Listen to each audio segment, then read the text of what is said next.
Yeah, welcome. So the topic we'll be discussing in this lecture is software performance issues. So we are discussing about multi-core computers. In the last lecture we have discussed about hardware performance issues, and in this lecture we'll be concentrating about software performance issues. So basically we'll be discussing here like what are the software issues that were faced in a multi-core environment, because generally softwares are not tuned towards multi-core environment, rather they are tuned for single core environment. Okay, so in a multi-core environment the performance benefits can be realized only by effectively exploiting the parallel resources. What are the parallel resources? The parallel resources are nothing but the multi-core. Multi-cores are the parallel resources. Okay, because in one chip you have more than one core. So these parallel resources should be effectively exploited. That means they should be best utilized. Then only their performance benefits can be realized. Otherwise, if the software that you are running on a multi-core computer is unable to exploit the performance benefits of the multi-core environment, then it means that we are not fully utilizing the multi-core facility. Okay, and another restriction is, say for example, in a particular piece of program, say maybe some part of the code, there may be a possibility that this code can be executed parallelly. Now if you have two cores, these codes you can divide and you can give it to each one of the cores. One core will do one half and another code will do another half. Okay, so this is applicable only to a part of a program. This is a single program, but the rest of the part of the program, it will be something like that you cannot execute this code parallelly, you have to execute it serially. So this is a restriction which is imposed by the software, because this program is designed in such a way that only certain part, say 80% of the code, can be executed parallelly, but the remaining 20% at any cost it should be executed serially. Then now even if you have a multi-core environment, then also only this 80% can be executed on two cores simultaneously. This remaining 20% should be executed only on one core, because the program is designed in such a way that they should be executed sequentially. Okay, yeah, but here there is a issue. What is the issue? Even if there is only 10% of the code, assume that in a piece of program 10% of the code should be executed serially, remaining 90% of the code you can execute parallelly. Okay, and assume that the computer has 8 cores, that is there are 8 processors in a single system, then also the performance gain will be only 4.7 times. Okay, which is actually less, because 90% of the code you are able to execute parallelly. So the performance improvement is not 9 times, it is only 4.7 times. That means even if there is a small amount of code that is to be executed in a serial fashion, that is going to affect the performance. That is what it says. See here, only 10% of the code are to be executed serially, remaining 90% can be executed parallelly, but still the performance gain is only 4.7 times. Okay, so the point is, it is not only having the hardware, that is it is not only having a multi-core hardware, that alone it is not sufficient. If the software, or if the softwares were unable to get the get best out of the multi-core environment, then even if you have the multi-core environment, you are not going to get benefited to that extent. Okay, so the software should be able to exploit the maximum utilization of the multi-core environment. Okay, further, in some cases, if in the software there is some part of the code which has to be executed serially, then that is also going to adversely affect the performance of the multi-core environment. Because even if there is a 10% of the code that is to be executed serially, that is going to affect the performance by 4.7 times. But there are certain applications which can effectively exploit the multi-core processors. So we'll be discussing some of those applications also. Okay, so the performance gain uh, can be measured by Amdahl's law. So sometimes back, I think in operating system we have discussed Amdahl's law. So Amdahl's law is given like this: time to execute a program on a single processor divided by time to execute program on n parallel processor. You take a typical application, okay? You take a typical application, say A1. To run this application A1 in one processor, how much time it takes? And to run the same application in n processors, that is n parallel processors are there, and this job is distributed and given to them, then it takes how much time? So that is what is called as Amdahl's law, and it can be represented like this: Amdahl's law is equal to 1 by 1 minus f plus f by n. What is f? F is the fraction of code that can be executed parallelly. So here f represents the fraction of code that can be executed parallelly, and 1 minus f represents the fraction of code that should be executed serially. Okay, f is the fraction of the code that can be executed parallelly, and 1 minus f is the fraction of code that should be executed serially. And n represents the number of cores. How many cores the computer has, that is called as n. Okay, so n is number of cores, right? Okay, so based on Amdahl's law, so this graph is plotted. Say for example, so this line, what it says in the sense, assume there is 0% of the code which should be executed serially. There is no code is to be executed serially. Okay, so sequential or serial. Okay, there is no code which is to be executed sequentially. In that case, if you have 8 cores, then the performance improvement will be 8 times. Okay, with 8 cores, the performance improvement will be how much times? It will be 8 times. Okay, but see the next case. Even if there is a 2% of the code that should be executed serially, then the performance improvement is decreasing. Then the performance improvement will be only 7 times. Okay, if there is 5% of the code that is to be executed sequentially, remaining 95% of the code can be executed parallelly. Now the performance, the speed up is only 6 times. Okay, if there is 10% of the code that is to be executed sequentially, then the performance gain will be something around 4.7. Okay, so that's what we have discussed here. Here it says that when there is 10% of the code is to be executed in a sequential or serial fashion, then the performance gain is only 4.7 times. Okay, it's not going to be 8 times. The maximum performance gain possible is 8 times, but here it is only 4.7 times, right? So this is also, so the amount of code that is to be executed serially, that is also going to adversely affect the performance of multi-core computers, right? So this graph is an ideal graph. This is an ideal situation. This graph is plotted. That is, it is only a theoretical representation. If this percentage of serial code is there, then this is the maximum performance gain you will get. Okay, but actually the performance gain will be less than this, because in reality we have some overheads. Okay, so this graph, it represents the theoretical speed up, but this graph represents the speed up with overheads.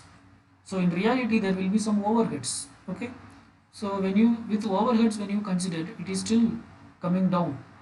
When the, what do you call, when there are 5% of the code is to be executed serially, then the performance gain is slightly greater than uh, 2 times. That's it.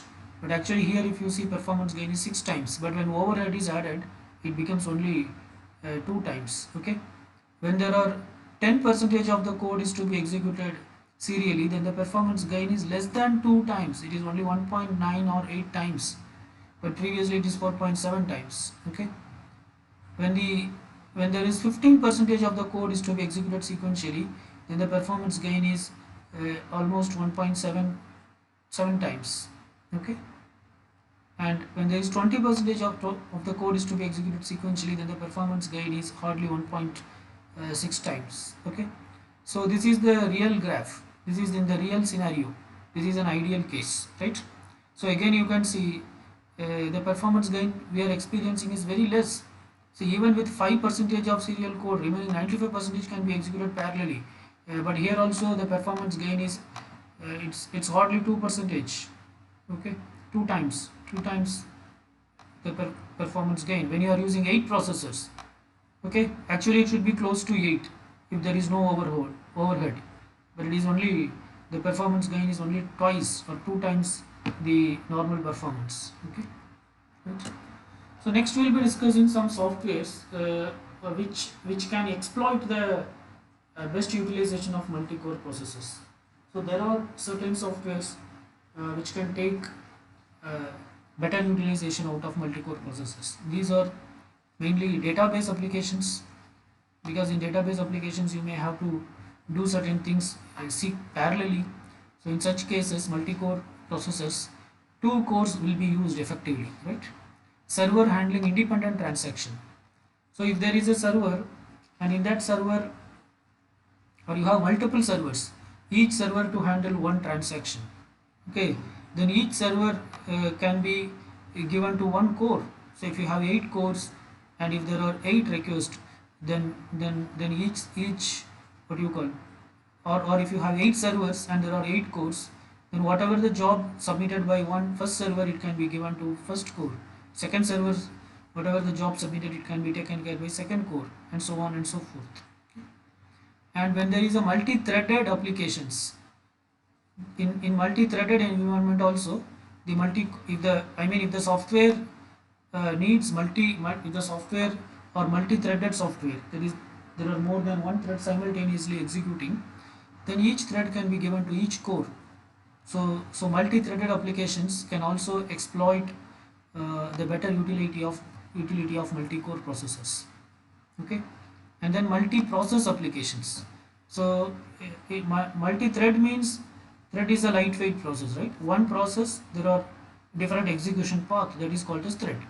And multi-process means there are applications in which there will be multiple processes created simultaneously, and all these processes should be executing simultaneously. In such environment also, multi-core processors uh, the will be utilized to the maximum extent. And then Java applications. See, Java is basically, it's a multi-threaded language, so it supports multi-threading. Okay, and also when you run the Java program, at the background the memory management software will be keep running. Okay, which is something like a garbage collector. So whenever you are running Java, more than one thread is executing.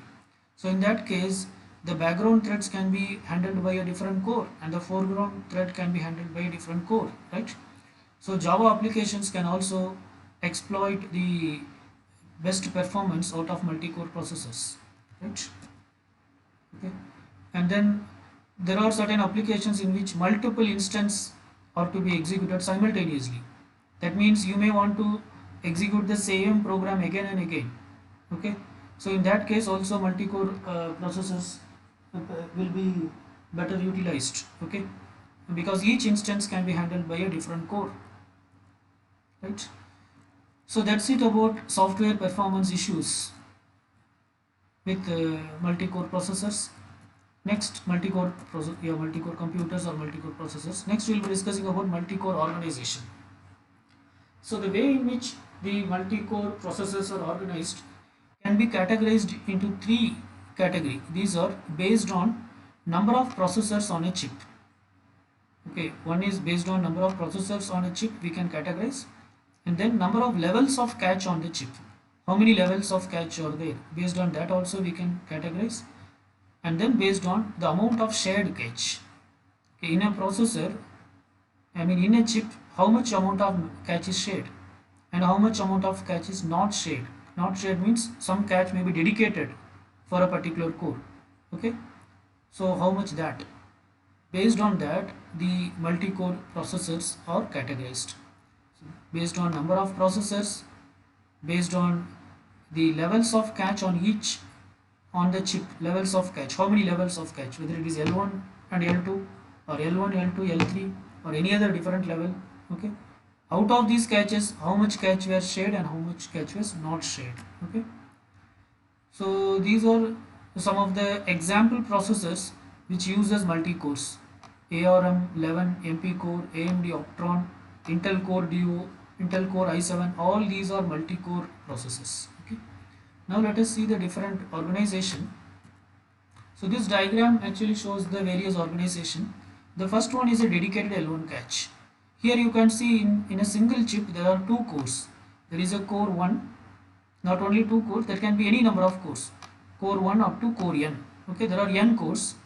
Each core is having its own L1 cache. Each core is having its own L1 cache. So in L1 cache there is a separate cache for instruction part and there is a separate cache for data part.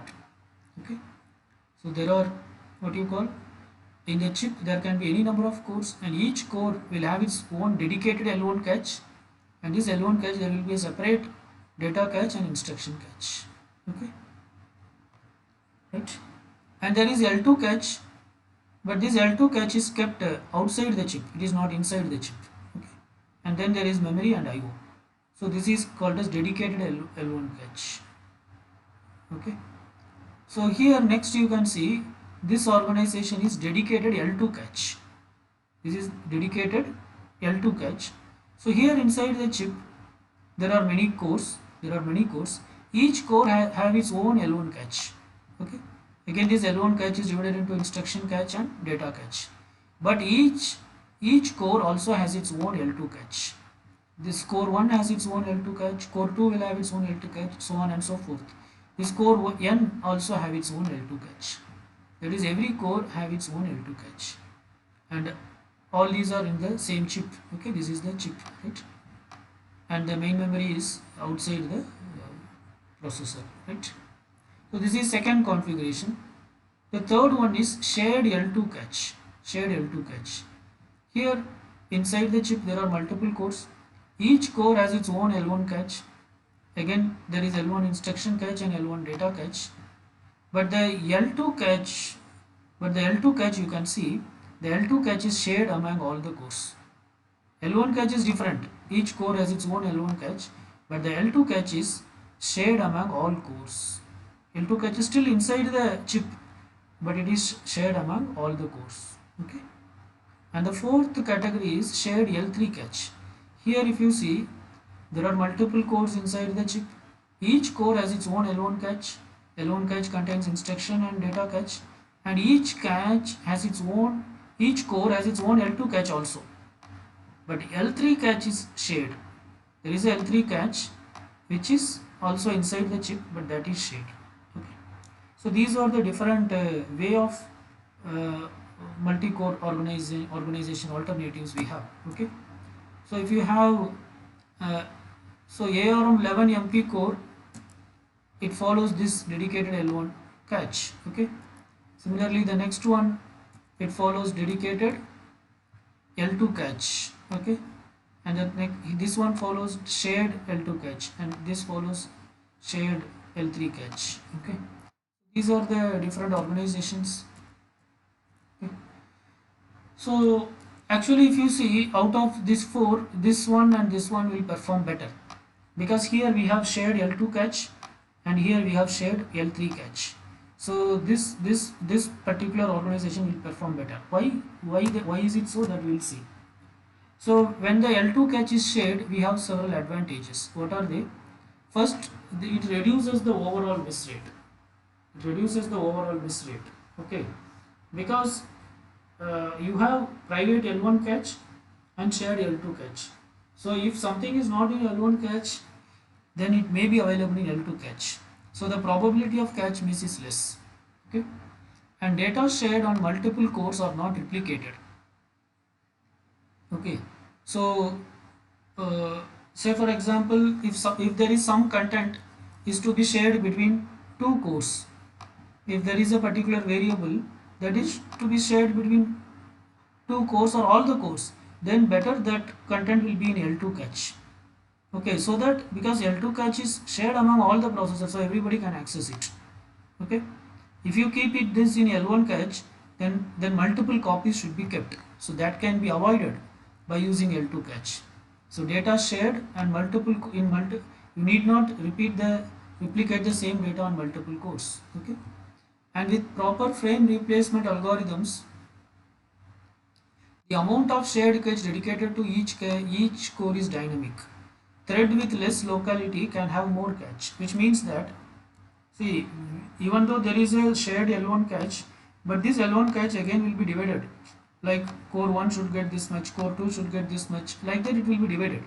But there is no standard definition of division for that. This category of dividing, it happens dynamically. It happens dynamically. So whichever the core whose locality is less, locality means what? Locality of reference. So locality of reference means what? Uh, so we discussed locality of reference. Which data is to be cached in the sense the data which is recently, there are two types of locality of reference. If you remember, we have discussed temporal locality and spatial locality. Temporal locality means the data which is requested recently, it is highly expected that will be again required by the processor. Spatial locality means the data of a particular location, memory location X, if it is requested at time t, then it is highly likely that x plus 1, that location also will be required after some times. Okay, right? So generally this is the rule. Generally this is the rule, locality of reference. Based on that, the I mean, what is the data which will be accessed next can be calculated, right? So generally that is the scenario, but at certain cases the locality of reference may not work. Sometimes the processor may randomly ask some data. Okay, in such cases, if the locality of reference is low for a particular process, okay, or for a particular core, a core is running a process, right? So in that case, for that core you allocate more L2 cache. For remaining cache, for remaining cores you allocate less L2 cache because they are having higher locality of reference. So they may need to store less amount of data in the cache. They need not store more amount of data. But if the locality of reference is low, then they have to store more amount of data. Okay, so that's what it says. Threads with less locality of reference can have more cache. Okay, and with shared L2 cache, inter-process communication is also possible. Two processes can communicate through the shared cache. They can pass messages among each other. Okay, and cache coherence is limited to only L1 because L2 is shared. So cache coherence means what? Cache should be consistent. If CPU, if core 1 is modifying this cache, then it should intimate to everybody, and it should make sure that everybody is updating or making their content invalid, all those things. So that cache coherence, now the operating system need to worry about cache coherence for only L1. L2 there is no question of cache coherence because it is shared with all the cores. Okay, so these are some of the advantages of L2, I mean shared L2 cache. Okay, further we can also go for shared L3 cache, which will also improve the performance. So that is what shown in this diagram. Here there is a dedicated L1 and L2 cache for each course, but L3 cache is shared. Okay, right. Okay, now let us discuss about some of the architectures briefly. So individual core architecture. Okay, so for example, if you see Intel Core Duo, it is one type of processor. It uses superscalar cores. Superscalar means uh, it's a Intel core. There are multiple cores, but each core contains superscalar units. That is, there are multiple functional units. Like it may have more than one ALU, it may have two ALUs or three ALUs. Okay. Whereas Intel Core i7, it uses SMT, symmetric multithreading, right? So with it uses four SMT cores. It uses four SMT cores in such a way that each of these SMT cores can support four threads simultaneously.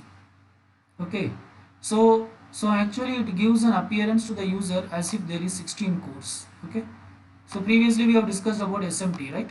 So so so there are four cores simultaneously, and each core supports four threads. So it means that it can execute different thread. It can execute 16 different threads during one clock cycle. During a particular clock cycle, it can execute 16 different threads. Are you getting? Because there are 4 cores, 4 SMT cores, and each core can support 4 threads. So if you have 16 threads and there are certain code in all these 16 code threads to execute parallelly, then in one clock cycle all 16 threads can be executed. Okay. So if you take x86 multi-core organization for core Duo, it was introduced in the year 2006. It has two x86 superscalar processor and it has shared L2 cache. There is a separate L1 cache, but there is a shared L2 cache. The dedicated L1 cache per core, there is a dedicated L1 cache per core which contains 32 KB instruction cache and 32 KB data cache. Okay, this is one particular type of Intel processor which uses shared L2 cache, and it has a L1 cache per core where 32 KB goes for instruction cache and 32 KB goes for data cache. It also uses this particular x86 multi-core core Duo processor. It also uses thermal control unit in each core, okay, which is used to reduce the heat dissipation, and thereby it increases the performance. Okay, and also this particular processor core Duo, it also uses something called as APIC, Advanced Programmable Interrupt Controller. Okay, Advanced Programmable Interrupt Controller, which is used to create interrupt between two cores. Okay, if the processor which are running in one core want to interrupt the process in another core, that is done by a unit called APIC, Advanced Programmable Interrupt Controller, which is used to generate inter-processes interrupts between cores. It routes interrupts to appropriate core. Okay, for that it uses a timer so that OS can interrupt. It also includes a power management logic which monitors the thermal conditions and CPU activity, and accordingly it adjusts the voltage and power consumption. Okay, and it has a 2 MB shared L2 cache. Right, previously we discussed, only we know that there is a shared L2 cache. The capacity is 2 MB. Okay, whereas L1 cache capacity is, it has two sets of 32 KB instruction cache and 32 KB data cache. Okay, so this shared L2 cache, it supports MESI protocol. Okay, it supports MESI protocol for L1 cache, because L2 cache there is no cache coherence. Cache coherence required for L1 cache only, not for L2. Okay, so MESI, I guess you remember, modified, exclusive, shared, and invalid. Okay, right. So this is the typical configuration of core 2 Duo. You can see there are two cores. This is core 1 and this is core 2. So each core is having L1 cache 32 KB. What do you call it? There are 32 KB instruction cache and 32 KB data cache. So this is for core 1 and this is for core 2. Okay, and they have thermal control unit, APIC, power management logic, and there is a shared L2 cache of size 2 MB, and there is bus interface which connects the CPU bus with the system bus. Okay, right. APIC stands for Advanced Programmable Interrupt Controller. So this is the organization of Intel Core Duo. Similarly, if you see Core i7, it is released in the year 2008. It has 4 SMT processors. It has dedicated L2 and shared L3 cache. So it means it has dedicated L1 and L2 cache, and dedicated L1 and L2 cache, and L3 cache is shared. It performs prefetch for caches. Okay. It has on-chip DDR3 memory controller. Okay. It uses the DDR3 memory controller, 3 8-byte channels. Okay, and no, it does not use any front side bus. So this is the configuration for Intel Core it is i7, right? Intel Core i7. Okay, so here you can see there are four cores: core 1, core 0, core 1, core 2, and core 3. Each core contains 32 KB data cache and 32 KB instruction cache. Okay, and each core has a dedicated 256 KB L2 cache, and there is a 8 MB L3 cache. Okay, L3 cache size is 8 MB. Okay, right, and there are memory controllers for DDR3, which means through this it connects with the main memory. Through this it connects with the main memory, and this is a quick interconnect path. It is to connect with what do you call high speed communication link with other processor chips. Okay, and for data transfer with other processors at a faster rate. Okay, so this is the configuration of core i7. Right, that's it, we'll stop here. Okay, so that's it about this particular topic. So here we have discussed two topics. One is